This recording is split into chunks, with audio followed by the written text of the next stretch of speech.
A recente alta no preço dos alimentos, principalmente do feijão, deixou muita gente em alerta. Mas o que causou essa alta e quanto tempo ela vai durar? São as principais dúvidas dos consumidores que tentam buscar alternativas para reduzir os gastos.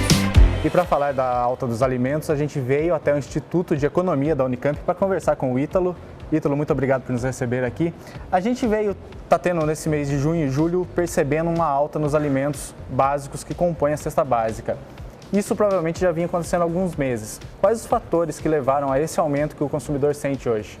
Esse aumento que o consumidor sente hoje, ele já era previsível em janeiro e em fevereiro, quando os especialistas observaram que haveria uma quebra de safra causada por eventos climáticos na região sul e em Minas Gerais, que são os dois maiores produtores de feijão.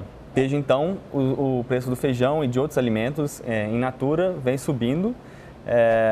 E agora, no mês de junho, particularmente, o preço do feijão tem pesado muito no bolso do consumidor. E essa alta, ela tem previsão de permanecer por muito tempo? O caso da alta do aumento do feijão, ela é uma alta esporádica e é justamente por causa dessa quebra de safra.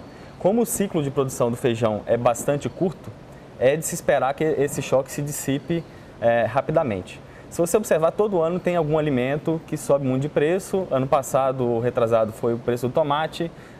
Esse ano, no começo do ano, o preço do maracujá subiu muito, do mamão, de outras frutas. E por isso, é de se esperar que continue todo ano você tendo algumas quebras de safra em alguns determinados produtos por causa de eventos climáticos. O governo ele já anunciou algumas medidas, principalmente em relação à exportação e importação de feijão. Isso. Tem alguma outra coisa que o governo possa fazer? É muito difícil tomar medidas no curto prazo. No caso particular do feijão, até mesmo a importação é complicada, porque a maior parte do consumo de feijão no Brasil é de feijão carioquinha, que é produzido somente no Brasil. Se não somente, principalmente. Você tem um pouco de produção na Argentina, um pouco de produção no Paraguai também, mas você não vai conseguir atender essa demanda interna com importação. Então essa medida ela é apenas paliativa e não resolve o problema. Você poderia ter uma solução de mais longo prazo, que é melhorar as condições da agricultura familiar e do pequeno agricultor, que são aqueles que produzem de fato os alimentos que vêm para a mesa do brasileiro. Isso é um pouco contraditório com o que a gente vê do Brasil, que é um grande produtor de commodities, só que essa produção de commodities em grande escala ela é feita para atender mercado externo. Quem produz mesmo para o mercado interno são os pequenos produtores.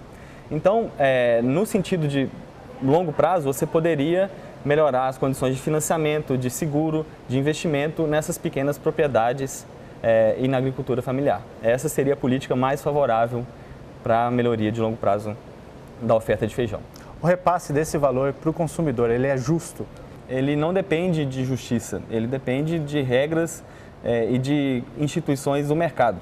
Se o produto é muito demandado, no caso particular dos alimentos, é provável que isso leve a um aumento do preço para regular a oferta e a demanda. Principalmente no caso do feijão, que não tem um substituto fácil. Portanto, não é uma questão moral ou de escolha, é uma questão mercadológica. Nesse caso, com o aumento aí dos alimentos básicos, comer fora é uma saída ou ainda continua sendo desvantajoso?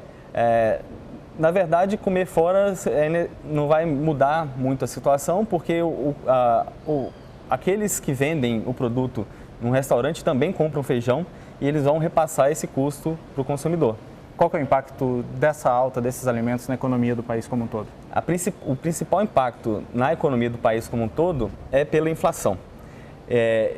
Então, como o preço dos alimentos esse ano tem se mostrado bastante resilientes ou suscetíveis a choques de oferta e choque climático, isso gera uma resiliência da inflação, o que tem impacto na política monetária. No Brasil, em particular, você tem uma mensuração da inflação que tem muito peso dos alimentos. E como esses alimentos têm muito peso na inflação, um choque de oferta, um choque climático gera um aumento da inflação. Como o Brasil combate a inflação usando a taxa de juros, isso pode gerar uma resiliência maior da taxa de juros. Ela tinha uma previsão de cair, mas agora pode ser que ela fique um pouco mais alta por algum tempo. Isso é um grande problema para uma economia, porque os índices de preço de alimentos são muito pouco suscetíveis a cair por conta da elevação dos juros. Então, você gera uma situação em que você tem que manter o juro alto ou elevá-lo sem que você tenha um impacto negativo desse aumento dos juros na inflação. Então, no fundo, com o desemprego alto como está e com a alta dos alimentos, é de se esperar que o brasileiro perca poder de compra na situação atual. Tá joia, Ítalo. Muito obrigado. Muito obrigado. A gente fica por aqui com a entrevista de hoje e até a próxima.